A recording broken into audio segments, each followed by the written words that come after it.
Good evening, good people. Welcome to another 203K Tuesday. I am your host, Aaron, the house person, and of course, this is the place you come to find out everything you don't know about the 203K loan and learn how you can use that loan to help create, build, and sustain generational wealth. So, last week we went over one step. Hopefully, you guys took notes and have that same sheet of paper readily available so you can take notes this week. All right. So let's jump right into this week's lesson, this week's step, and see you on the other side.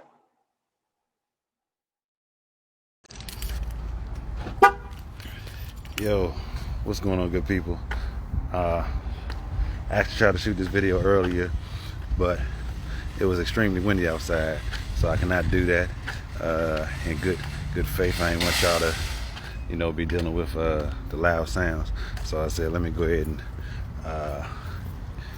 erase that one and start over, so you get the good information without all the wind blowing in the background. So look, real quick, we're on day 7, right? Day 7, step 7. And so step 1, as a recap, you're going to hire that realtor, that rockstar realtor, very experienced with 203K process. Step 2, you're going to hire your loan officer who's equally experienced with the 203K process, and find out what your true buying power is. Step 3, fun part, go shopping. So when you're going to go shopping for your house, finding that house that you can call home, right? Step 4. Anybody remember? Bueller, right? Step 4, you get your rough estimates. And that's when you're going to reach out to the consultant, a consultant, more than one consultant, your choice, and reach out to a few contractors, get those rough estimates. Step 5, place an offer, right? Go ahead and make an offer and get yourself under contract, because that's a great thing. That's the midway mark. Step 6, you're going to actually get rock solid numbers. You're going to find out how much it's going to cost you to renovate that particular property and get that all worked out, right? And actually hire your contractor at that point. So you're getting bids from multiple contractors. You're going to pick one and put them on standby. So step 7, which brings us to today, that is when you turn in all that paperwork to the lender. So now it's time for the lender to go ahead and start doing their back office stuff. They're going to order your appraisal, and this is the fun part, because this is when you get to see what your projected after repair value will actually be. A lot of times this is when people say, oh my goodness, that's how much my house gonna be worth? Yeah, that's how much your house is gonna be worth, roughly anyway, because things can change depending on how the market goes. You just never know. We can't predict that part. But this is when, like I said, you get your appraisal ordered. The lender's going to be doing all that back office stuff, handling business, pushing the papers, making sure that they can get you to the actual settlement table. And, that is what we have for you on step 7. So I will see you folks tomorrow. I got to get in here before they close, but I'll see you folks tomorrow for step 8. Again, Aaron, the house person, director of the 203K Done Your Way program, where we economically rehabilitate the community one house at a time. And we do that by educating you about the 203K process, loan and process, and then walking you through that process from start to finish, helping you to, create, build, and sustain generational wealth through that process. So yeah, that's all I got for y'all. Also, that's not all I got. That's incorrect. Be sure to jump over to the YouTube channel, 203K Done Your Way YouTube channel. Hit that subscribe button. Watch a couple videos. Hit the like button. Share it with a few people. Great content on there. I mean, I'm biased, but still great content on there.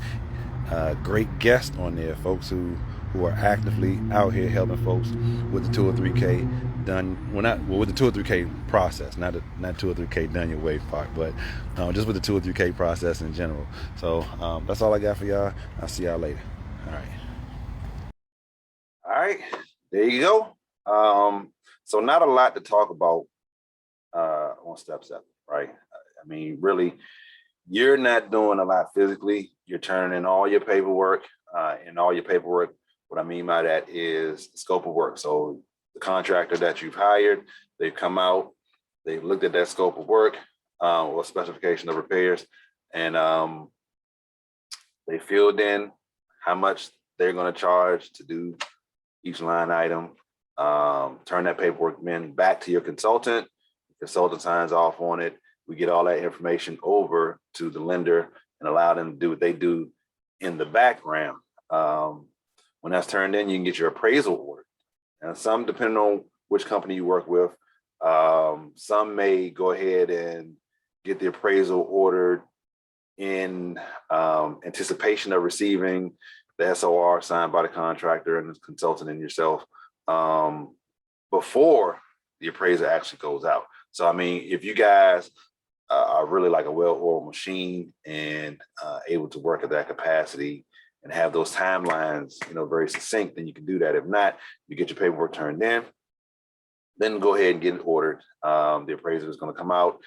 They're going to look at the property and they're going to look at what's planned to be done at the property, right? They're going to look at that scope of work. They're going to look at what you going to do, right? And from there, they're going to project what the value of the property will be upon completion.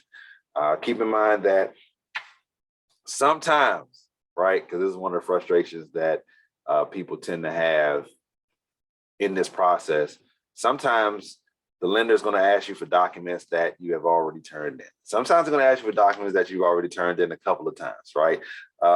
It may be a little bit frustrating, but it's just a part of the process. Get them what they need when they need it so it doesn't slow you up, right? You may be a little frustrated. It's okay. Just get her done, okay? In addition to that, just keep in mind that the appraisal, although you're paying for it, right, is actually not for you. It's for the bank. They want to make sure that the money that they're lending you is well spent, right? They want to make sure that their property is going to be worth that amount of money, or else they're not going to give it to you. But appraisal fee, maybe about $500 or so. It's going to vary a little more, a little less. But again, part of the process, something that you're going to pay for. But again, it's not for you, it's for the actual lender's protection, which, is understandably so. But that's pretty much it for this step. Like I said, there's not a lot you guys doing besides getting that paperwork turned in and then just waiting for the lender to come back and say, hey, you are good to go. But yeah. So I'll see you guys next week for the next step. And again, please be sure to make sure whatever you're using to write your notes on, just have it each week, so that way you can have those notes in order, have these steps down, and you'll be able to help some folks, maybe even some folks in the industry, as to how this thing is supposed to go along from start to finish. And yeah, man, that's all I got for y'all. So I'll see you guys next week. Signing out.